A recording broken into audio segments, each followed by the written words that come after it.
Hello students, welcome to biology class. আমরা sexual events of sexual reproduction পড়ছিলাম। তার প্রথম ফেজ যেটা ছিল সেটা হচ্ছে pre fertilisation phase. So pre fertilisation ফেজে কী হচ্ছিল, গ্যামেট ফর্মেশন হচ্ছিল অ্যান্ড গ্যামেটের ট্রান্সফার ঘটছিল, অর্থাৎ প্যারেন্টের মধ্যে দুটো ডিফারেন্ট টাইপের গ্যামেট ফর্মেশন হয়ে যাওয়ার পর সেই দুটো ডিফারেন্ট গ্যামেট একে অপরের কন্ট্যাক্টে আসছিল। সো সেটা ছিল প্রি ফার্টিলাইজেশন ক্যাটাগরির আন্ডারে। এরপর আমরা যেটা পড়বো সেটা হচ্ছে fertilisation event or fertilisation phase. So what is fertilisation? So আমরা অনেকবার বলে এসেছি ফার্টিলাইজেশন সম্পর্কে।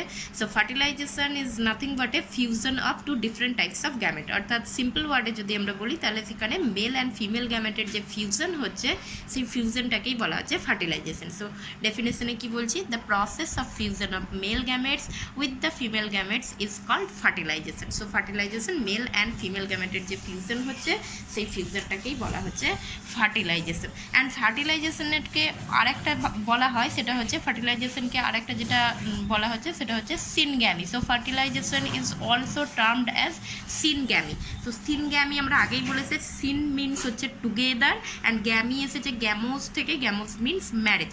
That means both the gametes come together and then they fuse with each other to form a zygote. So যখন দুটো গ্যামেট একে অপরের সংস্পর্শে আসছে এবং তারপর আসার পর তারা একে অপরের সঙ্গে ফিউজ করছে, ফিউজ করার পর গ্যামেট হ্যাপ্লয়েড হয়। সো দুটো হ্যাপ্লয়েড গ্যামেট ফিউজ করার পর একটা ডিপ্লয়েড জাইগোট তৈরি হচ্ছে। সো সেটাকেই বলছি আমরা ফার্টিলাইজেশন, আর সেটাকে আমরা সিনগ্যামি বলছি।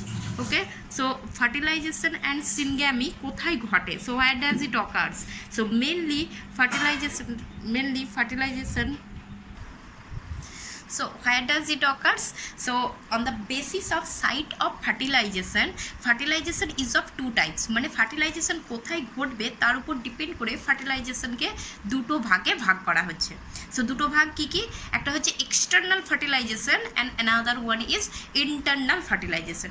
So external fertilisation and internal fertilisation, এই ভাগগুলো আমরা কার বেসিসে করছি না, ফার্টিলাইজেশন কোথায় ঘটছে তার উপর ডিপেন্ড করে ভাগ করা হচ্ছে। সো এখানে types of fertilisation on the basis of site of fertilization, on the basis of site of fertilization, মানে ফার্টিলাইজেশনের স্থানের উপর ডিপেন্ড করে এখানে ফার্টিলাইজেশনকে দুভাগে ভাগ করা হচ্ছে। সো প্রথম ভাগ আমরা স্টার্ট করছি। সো প্রথম ভাগটা হচ্ছে external fertilisation, and external means outside.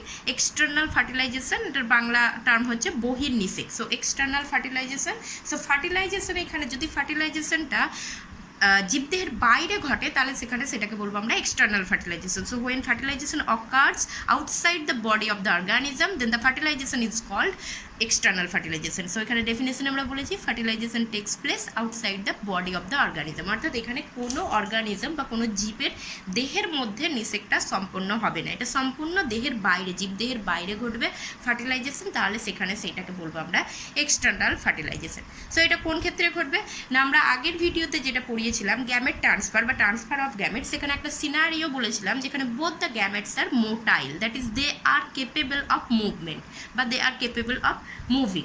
So যখন গ্যামেটসরা মোটাইল হয় অর্থাৎ বা ফ্ল্যাজেলা বিশিষ্ট হয় এবং তারা যখন এক স্থান থেকে অপর স্থানে মুভমেন্ট করতে পারে তখন সেখানে কি হয়, কি সিনারিও দেখানো হয়েছিল না, both the gametes male and female gametes come out from their respective structure, that is male gamete come out from male reproductive structure and female gamete come out from female reproductive structure and they released into a surrounding medium. So gametes are released into a surrounding medium. So এখানে both gametes released into a surrounding medium, and medium যে কোনো হতে পারে, অর্থাৎ জীবদের বাইরে কোনো একটা মিডিয়ামের মধ্যে male organism male gamete release করছে এবং female organism female gamete release করছে।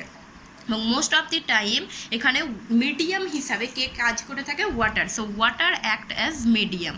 So water acts as medium.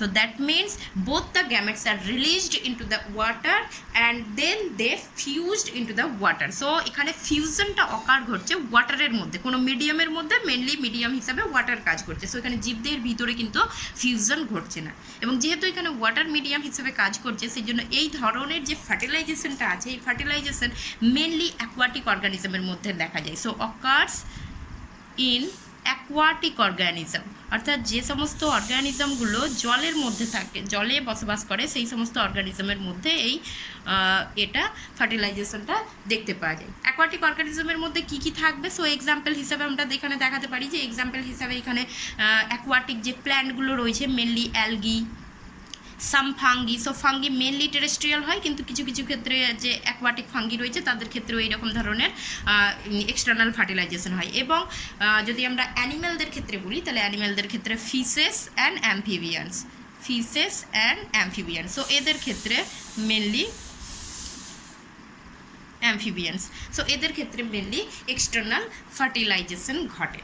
And এখানে ওয়াটারের মধ্যে যেহেতু ফার্টিলাইজেশন ঘটছে, এখানে to enhance the chances of fusion of gametes, both gametes are produced in a large number. অর্থাৎ দু ধরনের গ্যামেটসই এখানে কিন্তু বেশি পরিমাণে তৈরি হচ্ছে। অর্থাৎ বাইরে যেহেতু রিলিজ হচ্ছে গ্যামেটগুলো এবং সেখানে তাদের গ্যামেটের ফিউশনের চান্সটা বাড়ানোর জন্য বোথ প্যারেন্টস এখানে বোথ গ্যামেটস বেশি পরিমাণে অর্থাৎ অনেক বেশি পরিমাণে গ্যামেটসগুলো তৈরি করে। এবং যেহেতু গ্যামেট বেশি পরিমাণে তৈরি হয় সেই জন্য এর একটা অ্যাডভান্টেজ রয়েছে। অ্যাডভান্টেজটা কি? অ্যাডভান্টেজ হচ্ছে large number of offsprings are produced. So যেহেতু large number of gametes are produced and then fusion takes place and after the fusion of gametes large number of offsprings are produce. অর্থাৎ এখানে অনেক বেশি সংখ্যক এই ধরনের fertilisation যদি ঘটে তাহলে তার ফলে অনেক বেশি সংখ্যক অপত্য কিন্তু উৎপন্ন হবে। বাট এর একটা ডিসঅ্যাডভান্টেজও রয়েছে। ডিসঅ্যাডভান্টেজটা কি না, যদিও এখানে অপত্যর সংখ্যা অনেক বেশি হয় অর্থাৎ অপত্য অনেক বেশি উৎপন্ন হয়, but survival of offsprings are less. But অপত্যদের বেঁচে থাকার ক্ষমতা বা বেঁচে থাকার চান্সটা কিন্তু কম হয়। কেন না, in the initial stage offsprings are not protected. So যেহেতু অফস্প্রিং বাইরে তৈরি হচ্ছে অর্থাৎ যেহেতু ফিউশনটা বাইরে অকার করছে, তার ফলে ফিউশনের ফলে জাইগোট বাইরে উৎপন্ন হবে এবং সেই জাইগোট থেকে অফস্প্রিং তৈরি হবে।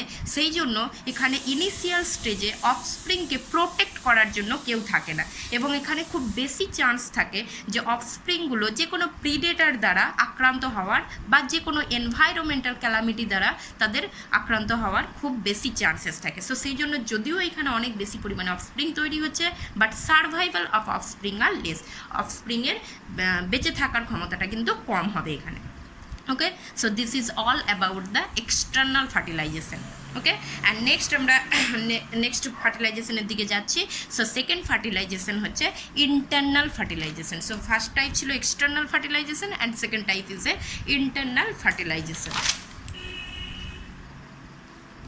Second type is the internal fertilization. So internal means inside, so it is opposite to external fertilization. External fertilization এর ক্ষেত্রে আমরা বলছিলাম যে এখানে জীবদের বাইরে ঘটবে, but internal fertilization, when fertilization takes place inside organism's body is called internal fertilization. So এখানে কি বলছি আমরা, fusion of gametes occur inside the body of female organism and it is important. So এখানে মনে রাখতে হবে ফিমেল অর্গানিজমের দেহের ভিতরে ফার্টিলাইজেশনটা ঘটছে, তখন সেটাকে বলছি আমরা internal fertilisation. So why female অর্গানিজমের দেহের ভিতরে কেন এটা তৈরি হচ্ছে?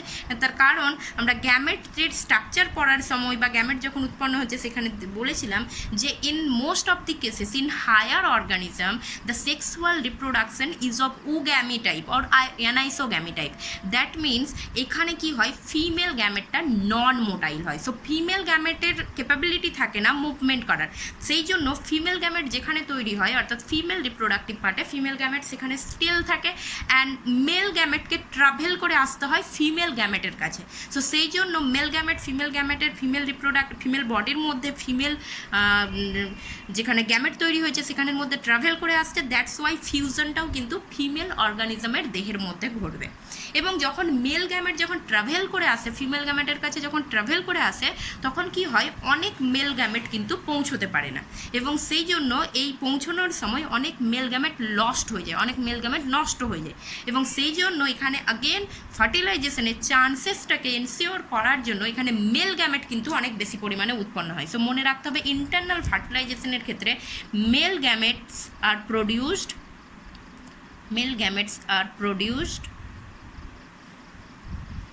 in large number and normally female gametes are produced less number. So female gamete কম প্রডিউস হয়, বেশিরভাগ ক্ষেত্রে ফিমেল গ্যামেট সিঙ্গেল, অর্থাৎ একটাই ফিমেল গ্যামেট। যদি আমরা হিউম্যানের ক্ষেত্রে বলি তাহলে ফিমেল গ্যামেট কিন্তু একটাই প্রডিউস হয়, কিন্তু মেল গ্যামেট সেখানে মিলিয়নস অফ মেল গ্যামেট সেখানে প্রডিউস হয়। তার কারণ হচ্ছে মেল গ্যামেটকে ট্রাভেল করে ফিমেল গ্যামেটের কাছে আসতে হয়, এবং সেই ট্রাভেলিংয়ের সময় অর্থাৎ ট্রান্সফারের সময় অনেক বেশি পরিমাণে মেল গ্যামেট কিন্তু লস্ট হয়ে যায়, নষ্ট হয়ে যায়, এবং সেই জন্য এখানে ফিউশনটাকে এনসিওর করার জন্য অনেক বেশি পরিমাণে মেল অর্গানিজম, অনেক বেশি পরিমাণে মেল গ্যামেটস তৈরি করে থাকে। এবার এর কিছু অ্যাডভান্টেজ, এখানে কিছু এক্সাম্পল আগে প্রথমে দিই আমরা। সো ইন্টারনাল ফার্টিলাইজেশন কোথায় দেখতে পাবো? So most of the higher অর্গানিজমের ক্ষেত্রে ইন্টারনাল ফার্টিলাইজেশন দেখতে পাওয়া যাবে। এখানে যদি আমরা প্ল্যান্টের ক্ষেত্রে বলি তাহলে প্ল্যান্টের ক্ষেত্রে এখানে হচ্ছে gymnosperm, angiosperm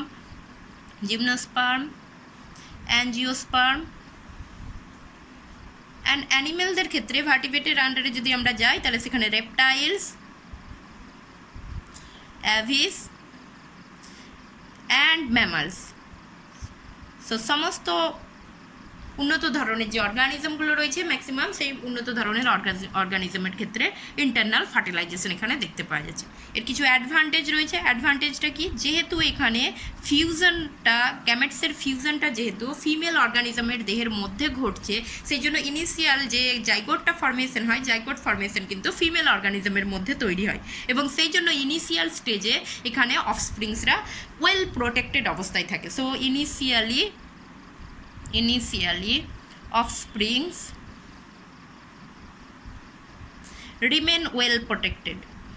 So remain well protected. So এটা হচ্ছে এর অ্যাডভান্টেজ, অর্থাৎ ইনিশিয়ালি কিন্তু এখানে অফস্প্রিংটা ওয়েল প্রোটেক্টেড থাকে। এখানে এক্সটার্নাল ফার্টিলাইজেশনের মতো প্রিডেটার দ্বারা এই ফার্টিলাইজড বা আনফার্টিলাইজড এগকে খেয়ে নেওয়ার চান্সটা কিন্তু কম থাকে। সেই জন্য এটা হচ্ছে এক্সটার্নাল ফার্টিলাইজেশনের থেকে ইন্টারনাল ফার্টিলাইজেশনের এটা একটা অ্যাডভান্টেজের মধ্যে আসছে।